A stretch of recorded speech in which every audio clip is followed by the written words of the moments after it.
Overland traveling is always full of surprises, good ones and bad ones. Mostly it's about exploring foreign countries and cultures, but sometimes the challenges you meet on the road need nearly all your attention. Welcome to Côte d'Ivoire.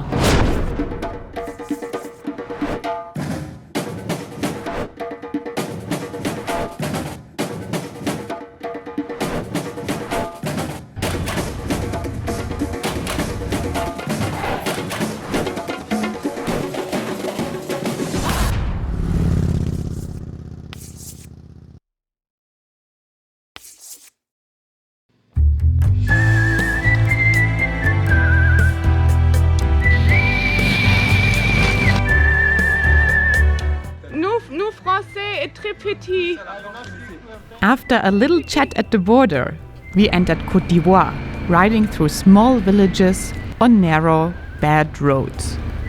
Unfortunately, my travel partner crashed due to a local motorcyclist getting in his way. This is when shit really happens. We just had a terrible incident. My travel partner crashed and the pannier landed on his ankle. I didn't film this because it looked very serious and he was stuck under his motorcycle until I rushed to him and lifted the bike up.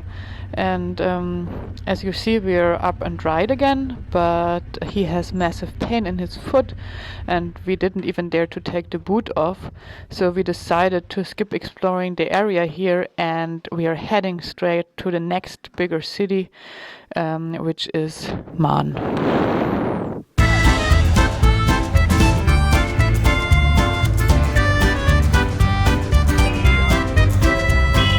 In the city Man, my travel partner decided to delay the hospital visit to the next day, and we were right on time for a party in the hotel's courtyard.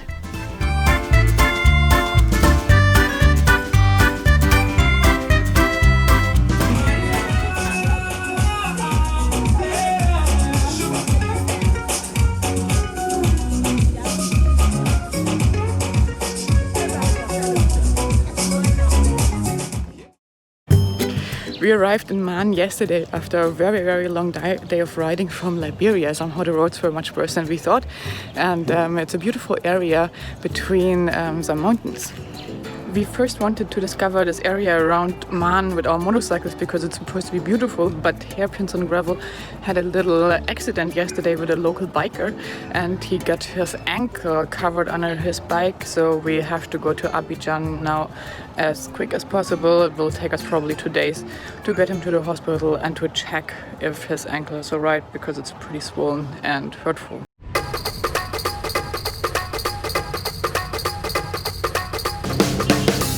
We left Man heading to the capital of Côte d'Ivoire, the city Yamoussoukro. On the way, we came over some things we have not seen for a while.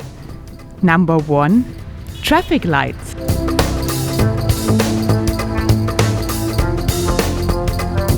Number 2, proper gas stations.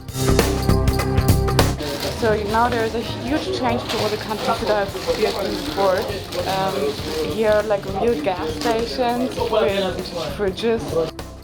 Number 3, fridges with a big choice of cold drinks.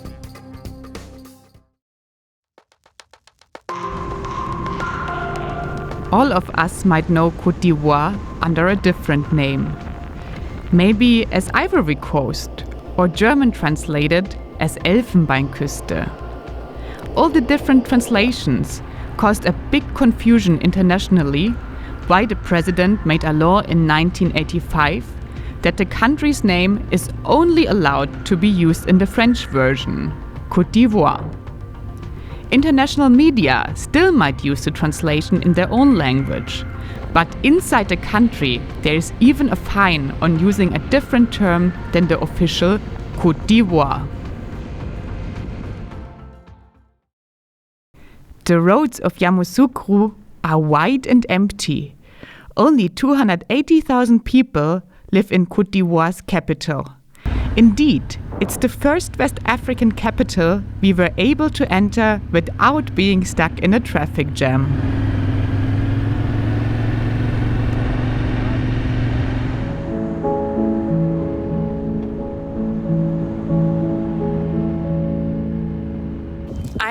Notre Dame de Yamoussoukro, and it's actually one of the biggest church buildings in the world. Notre Dame de la Pays de Yamoussoukro, with 800,000 square meters and a height of 158 meters, is listed as the largest church in the world in the Guinness World Records.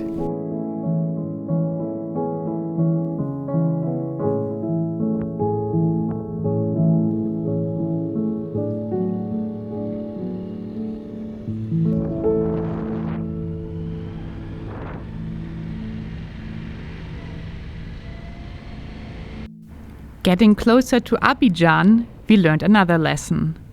As a motorcyclist, you don't need to pay road tolls.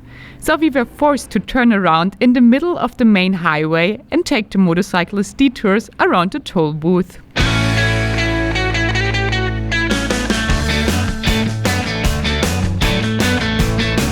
Yamoussoukro might be the official capital of Côte D'Ivoire, but only 280,000 people live in the city. Abidjan is the center of economy of the country and has 4.5 million inhabitants. That difference became pretty obvious when we entered Abidjan.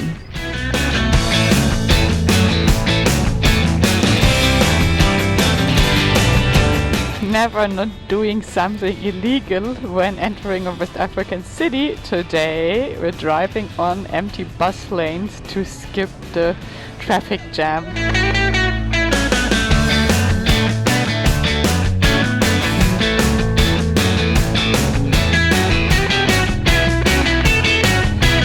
When we arrived in Abidjan, my travel partner refused to go to a hospital because he thought his ankle is alright.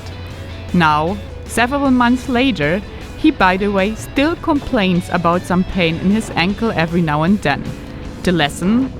Better go to a hospital immediately when in pain. Instead, we drove our motorcycles to a workshop to finally get a proper 10,000 kilometer service and a rare tire change. Trivia! So actually I waited a little bit too long for my 10,000 kilometer service, but that I guess is how it is in Africa. I think now I'm having nearly 13,000 kilometers on my bike and it's time for a proper service here in Abidjan.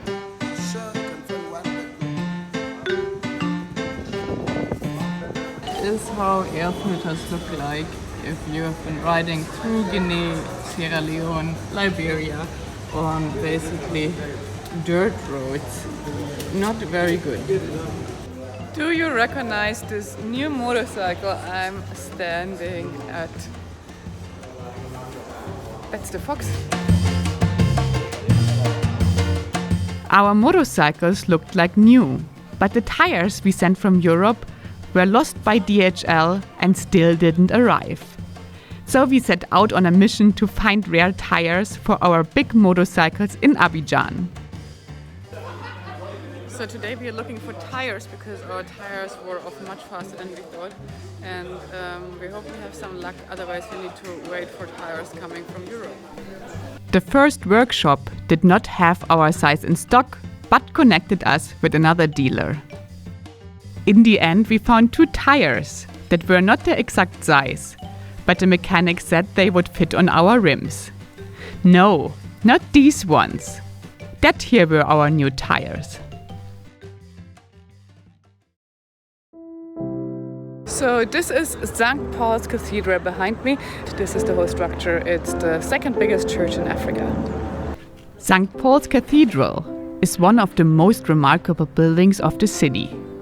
The huge concrete cross is held by cables which are anchored in the main building and resemble Jesus Christ with open arms towards the Abidjan Laguna. 6 stained glass windows cover a total surface area of 370 meters, with a special focus on the Ivorian people's faith in Christianity.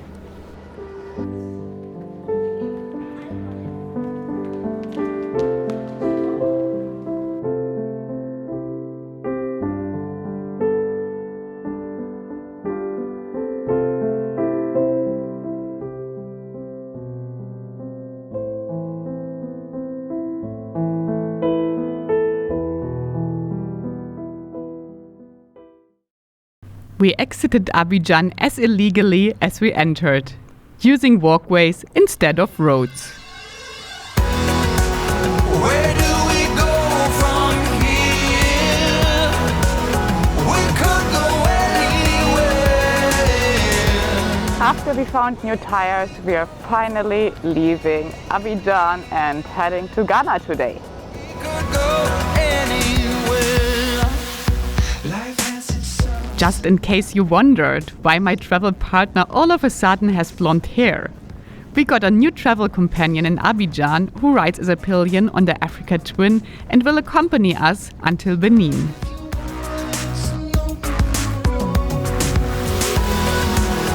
Where do we go from here? We could go anywhere.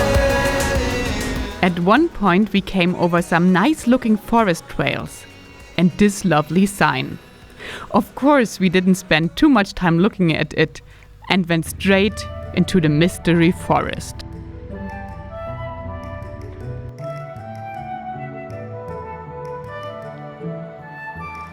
So we just found this beautiful planted forest here in Côte d'Ivoire, and we decided to ride off those little paths behind me that you can see.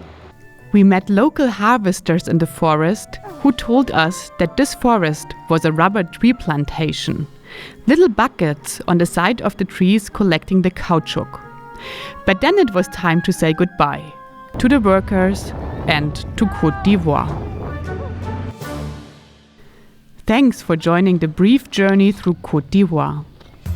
The next episode will take us to Ghana, where we visited forts with a troubled past, learned how traditional kente cloth is produced, and swam under a breathtaking waterfall. Like, comment, and subscribe to be part of the journey.